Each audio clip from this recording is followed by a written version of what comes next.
প্রিয় দর্শক, আপনাদেরকে জানিয়ে রাখি যে আজকে যে রান্নাটি হচ্ছে, এই রান্নাটি আসলে আওয়ামী লীগের নিষিদ্ধের দাবিতে যে আন্দোলন হয়েছিল, তারপরে যে আওয়ামী লীগ নিষিদ্ধ হয়েছে, সেই নিষিদ্ধ হওয়ার পরেই কিন্তু আজকে শেখ হাসিনা এবং শেখ মুজিবুর রহমান দুইটি গরু জবাই করা হয়েছে এবং একটি কাদেরের নামে কিন্তু একটি খাসি জবাই করা আছে। সেটার কিন্তু রান্নাযোগ্য কিন্তু চলছে জাদুঘরের সামনে, জাতীয় জাদুঘর, সেখানে কিন্তু রান্নার যোগ্য চলছে।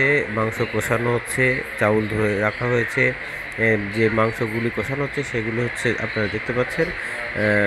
মোটামুটি 10-15টা সসপেন এবং বিভিন্ন নিয়ে সব কিছু মিলেই আসলে রান্নার কাজ চলছে এবং আমরা দেখতে পাচ্ছি যে অনেক রাঁধুনি কিন্তু এখানে রান্না করছেন এবং এই আয়োজকরা বলছেন যে তারা আওয়ামী লীগের কুলখানি খাচ্ছেন।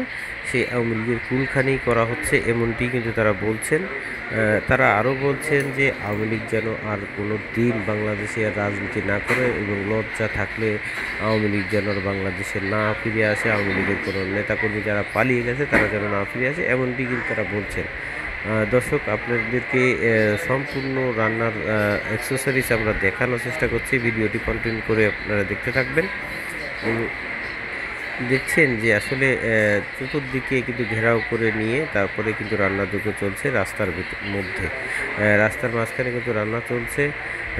এই আপনারা যারা এই ভিডিওটি দেখছেন বেশি বেশি লাইক, শেয়ার, কমেন্টস করে আপনারা কিন্তু সবাইকে দেখার সুযোগ করে দেবেন এবং আমাদের পেজকে ফলো করে সাথেই থাকবেন। আমরা আপনাদের আরও নতুন নতুন আপডেট নিয়ে আসবো ইনশাআল্লাহ। আসসালামু আলাইকুম।